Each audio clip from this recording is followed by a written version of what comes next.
வணக்கம். இது கோயம்புத்தூர் குபேர ஜோதிட நிலையம். நான் உங்கள் குபேர ஜோதிடர் டாக்டர் ஸ்ரீ ருத்ரமணிகண்டன். விதிப்பலன் அறிவோம், வெற்றிகளை குவிப்போம். இன்று 10/9/2024 குரோதி வருடம் ஆவணி மாதம் 25ஆம் தேதி செவ்வாய்க்கிழமை.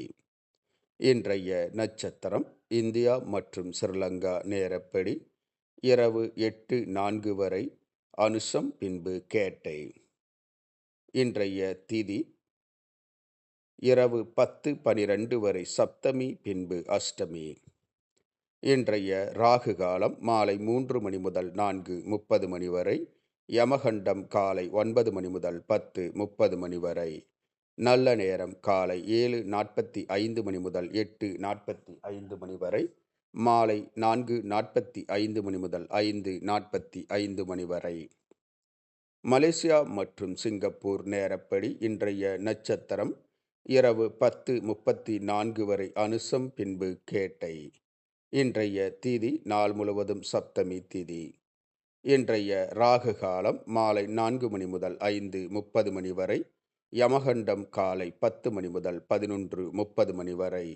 நல்ல நேரம் காலை 7 மணி முதல் 8 மணி வரை. மாலை 1 மணி முதல் 3 மணி வரை. இன்றைய சந்திராஷ்டமம் மேசராசி. மேசராசி அன்பர்கள் புது முயற்சி, புது காரியங்கள், தூரத்து பிரயாணங்களை தவிர்ப்பது நன்மையை உண்டாக்கும். இன்றைய ராசி பலன். மேசராசி அன்பர்கள் இன்று உற்சாகத்துடன் செயல்படுவீர்கள். சந்திராஷ்டமம் நடப்பதால் கவனம் அவசியம். ரிஷபராசி அன்பர்களுக்கு லாபங்கள், பணவரவுகள் அதிகரிக்கும். மிதுனராசி அன்பர்களுக்கு உயர்வுகளை கொடுக்கக்கூடிய ஓர் உன்னதமான நாள். கடகராசி அன்பர்களுக்கு போட்டிகள், எதிர்ப்புகள் அதிகரிக்கும். சிம்மராசி அன்பர்களுக்கு போட்டிகள், பிரச்சனைகள் உண்டாகும். சிவபெருமான் வழிபாடு நன்மையை பயக்கும். கன்னிராசி அன்பர்களுக்கு எதிர்ப்புகள் அதிகரிக்கும். விட்டு கொடுத்து அனுசரித்து செல்வது நன்மையை உண்டாக்கும். துலாம் ராசி அன்பர்கள் பொறுமையாக செயல்படுவது நன்மையை உண்டாக்கும். விருச்சிகராசி அன்பர்கள் எதிர்பார்த்த காரியங்கள் ஏமாற்றத்தில் முடியும். கவனம் அவசியம். தனுசு ராசி அன்பர்களுக்கு பணவரவு, பொருள்வரவு அதிகரிக்கும். மகர ராசி அன்பர்கள் எடுத்த காரியங்களில் வெற்றி காண்பீர்கள். கும்பராசி அன்பர்களுக்கு உழைப்புகள் அதிகரிக்கும். மீனராசி அன்பர்கள் இன்று விவேகத்துடன் எடுத்த காரியங்களை செய்து முடிப்பீர்கள்.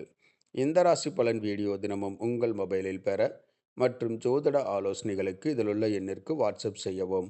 இந்த நாள் இனிய நாளாக அமைய கோயம்புத்தூர் குபேர ஜோதிட நிலையத்தின் வாழ்த்துக்கள். வாழ்க வளமுடன்.